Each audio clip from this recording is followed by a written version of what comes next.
Kumusta kayo dyan mga bro? Balik tayo sa ating channel kung saan tayo mag-e-explore ng mundo ng diplomacy at defense cooperation.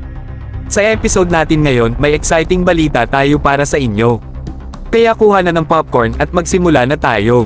Kamakailan lang nag-meet si Secretary Gilberto C. Teodoro Jr., yung Secretary of National Defense natin, kasama si His Excellency Mohammed Obeid Salim Al-Khatam Al-Zaabi, Ambassador ng United Arab Emirates sa Pilipinas. At, gets nyo ba?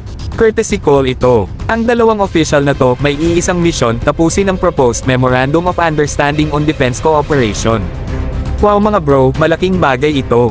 Ang MOU na ito ang magiging ultimate framework para sa ating defense at military cooperation sa pagitan ng Pilipinas at United Arab Emirates. Isang magkasamang front, dalawang bansa na nagtutulungan para harapin ang mga hamon ng modernong mundo. Parang superhero team up pero sa tunay na buhay. Ito ay isang patunay ng lumalaking samahan at respeto sa pagitan ng mga bansa natin. Ngayon, baka isipin nyo, bro, bakit ko ba kailangang mag-interes sa MOU na ito? Eto na ang sagot mga bro. Ang defense cooperation ay nangangahulugan ng mas pinatatag na seguridad, mas magandang pagbabahagi ng impormasyon, at mas malakas na depensa para sa Pilipinas at United Arab Emirates. Parang gumawa tayo ng isang kalaban kayang kalasag laban sa anumang banta na darating. Isipin nyo na lang na parang strategic alliance ito. Ito ay tungkol sa sama-samang pagtatrabaho para protektahan ang ating mga interes, itaguyod ang kapayapaan, at tiyakin ang kaligtasan sa rehiyon. At huwag natin kalimutan ang potensyal na joint military exercises at training programs.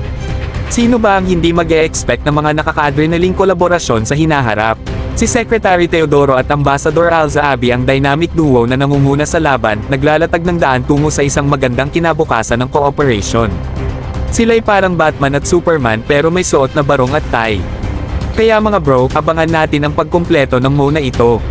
Ito'y isang laro na nagbabago ng lahat sa mundo ng defense cooperation at ito'y nangyayari ngayon, dito mismo. Magdiwang tayo sa positibong hakbang tungo sa mas ligtas at mas seguro na kinabukasan. Yan lang muna mga bro. Huwag kalimutang mag-like, mag-subscribe, at mag-hit ng notification bell para lagi kang updated sa pinakabagong diplomatic adventures.